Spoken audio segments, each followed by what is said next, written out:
welcome to the Geekz 31 Days of Horror for Halloween. This is Lil. And this is Steve. And tonight we're reviewing Insidious Chapter 2. What a great title. From 2013. So for those of you who have not been with us before, we will play for you our rating system. You should just mess up on all the Insidious movie intros. I should. This has a rating system in place that we like to call 0 to 0. If whatever horror movie we're reviewing is terrifying only to the most infantile who get nightmares from PG-13 reboots, it gets a 0. If it's a gorgasm-inducing slaughter party that satiates your most devious and monstrous desires, it gets a hero. The Lamberts believe that they have defeated the spirits that have taunted their family, but they soon discover that evil is not beaten so easily. It's like literally like a week later. I was going to say, it continues right from Lynn Che's death. She doesn't even seem that irritated. She's like, it's still happening. like, oh God. Like, she didn't even have time to get settled. Yeah. So you know, Steve, since you did Insidious Part 1 first, I'll go with Insidious Chapter 2. I'm still at a sidekick. And I could have gone lower, but I think in this movie, I like some of the tie-in with the first one. I'm trying to remember, what was that the Paranormal Activity, right? When they were kept tying the movies in. Mm-hmm. And I'm like, oh, okay, you know, we're getting different perspectives. There are a few scenes in here where I was just like, okay. So these two movies are basically happening at the same time, in a sense. You know, they are and they're not, you know. So I enjoyed that kind of aspect that had me engaged. But again, this movie is not scary. There's nothing scary about it. You know, I don't care about spoiling it at this moment. Nobody dies, at least I don't think that I can recall anybody dying in this movie. Somebody almost dies. Yeah, it's just not scary. Like, yeah, they give me backstory, which is cool. But it's not really satisfying. So, I mean, I give it the sidekick because of I enjoy the tying and overlapping of things. Like, as I remember, especially because we watched these back to back. You know, so I remember the scene and then going back to the scene. Kind of like Back to the Future, right? You know, when it's like they're doing the same thing from different angles, you know, and it's like, oh, that's really cool. That's where I'm at with this sidekick. I mean, for me, this is a straight up hero. Really? No, fuck no. This is a sidekick. I was gonna be like, holy cow! I felt like I don't know if we're ever gonna be able to say that again in this series, so I just wanted to throw it out there. No, it's a sidekick for all the things you're saying. I'm here. I think Tucker and Specs. You know, I really liked them in the first movie. Here, I just thought they were okay. I didn't feel like they had the kind of same. They felt more comedic here, which didn't make any sense to me. A lot more comedic and a lot just like. I mean, they just ran around. Specs just run. He's just a punching bag. He's just running around and getting knocked into shit and knocked out. Like, they don't really do much. I didn't like the other character, the old guy, the guy that was in the beginning with the really fake beard. Yeah. But I will say, young Lorraine and young Lin Shaye, wowza. I'd rather just have a movie with just them. So where's the prequel? So that, but like you were saying though, the tie-ins with the first movie, especially with Patrick Wilson.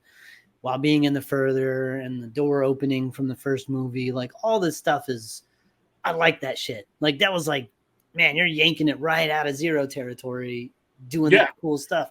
Because here the further still sucks. It's still boring. And we don't even have the red-faced demon. Who do we have now? Just the Black Bride. And she's terrible. It's not scary. And none of this like, oh, my mom made me dress like a girl and smack me around. Like,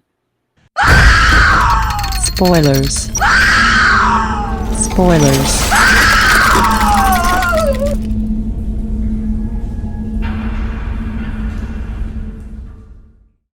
Yeah, it's the Norman Bates shit and all that stuff. We've seen this. Dumb. I don't. But here's where it grabbed me, where I was like, "Oh, that's freaking cool." It was when they were watching the tape of young Patrick Wilson. Mm-hmm. Like, who is he talking to? And then you see Patrick Wilson when I was like, explain. I am now engaged. Except that like, interesting. I scanned it in and digitized it and enhanced it. Of course, yes. We know all the gobbledygook. It's not how any of that works, but it's fine. It led to that cool thing, which inevitably meant you were going to get that scene in the movie at some point, which again was really cool. There was some cool that they parts. brought back Lin Shaye. I like that they brought her back and gave her a reason to be around. And I actually really enjoyed that. And Steve, I didn't hate the fake beard guy. I kind of liked his different way, his different approach, right? I thought that was a really cool, different thing. I didn't hate him. I didn't like him in the beginning, but he didn't add enough to me to like, because he was kind of thrown in with Tucker and Specs, and I was like, oh, we're gonna have like Group B. Group A is gonna be over here doing this. Group B is gonna be over here doing this, and I just didn't like them playing off of each other. Yeah. And then like it immediately turns from them being in Group B to like now he's in the further dead too, kinda like with Patrick Wilson. They're like chilling. But like I did like the dice thing. I thought that was really cool, especially when he was like ask, when Patrick Wilson had the knife and he was like, ask the dice what's behind my hand. And he fucking threw it out and said knife. I was like, oh shit. That's like that was really good. That's pretty good. And I also really liked actually Patrick Wilson, like the makeup they did on them, like, and how it looked like he was decaying. Like towards the end, he looked like he needed to go to the hospital. Like he had like cancer or something. Like, yeah, I thought James Wan wouldn't be able to cast him in his next movie. I'm actually shocked he's not in any of the Fast and the Furious movies. True, he probably is as a background. He's just in there somewhere. He's just uncredited. He's a car. But they're gonna write him in like Fast 12. You're gonna see he's been in every movie just off camera, standing there, just like Jason Momoa. It's just fucking Jason Momoa in his ass. That would be hilarious. He was at that fucking car race in the desert from the first movie. He watched Letty punch that Asian guy. He was like, "Oh, what the fuck?" They de-age Patrick Wilson. They give him a gold chain. Oh shit. But I did like that, and I like that scene too when the mom and the wife show up, and he's got the dice with him, and the mom knows. You know what I mean? Like I like that. I love the mom. Like I thought she did a great job in this.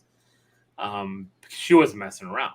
It's like, no, shit's going down. She's doing some investigation. She's trying to call in Shaye back. And so is Rose Byrne's character. She's not falling for this shit at all. No.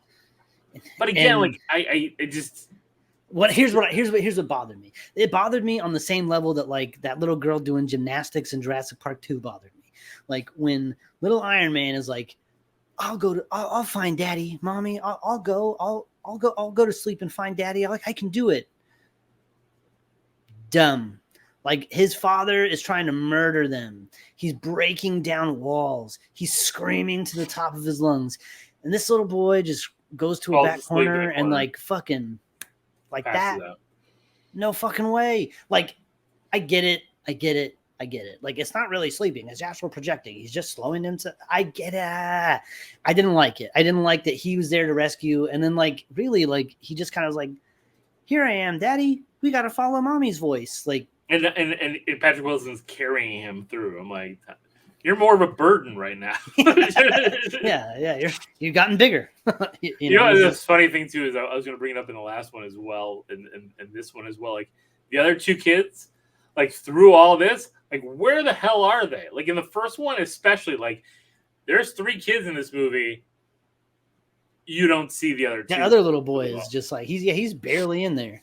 And in this one, they try to like his whole thing is like, I made a telephone with a can, and like that's gonna lead to like a scary thing where a ghost talks through it. Like, of course, but it's not scary because the ghost doesn't say anything fucked up. It's just like it's like there's nothing scary about any of it. Even when it's like he's got your baby. Like, I guess when the camera turned, it was kind of like but like More like, I bet his breath stinks. Not like, oh my God, that's so scary, Agreed. And then Lin Shaye, like being like this ghost superhero. I mean, it's kind of cool, but also like Ridiculous. they dispatch the Black Bride quickly, dumb easy. Like, just she like smashes his mom with a rocking chair in the spirit world, and that's what kills him.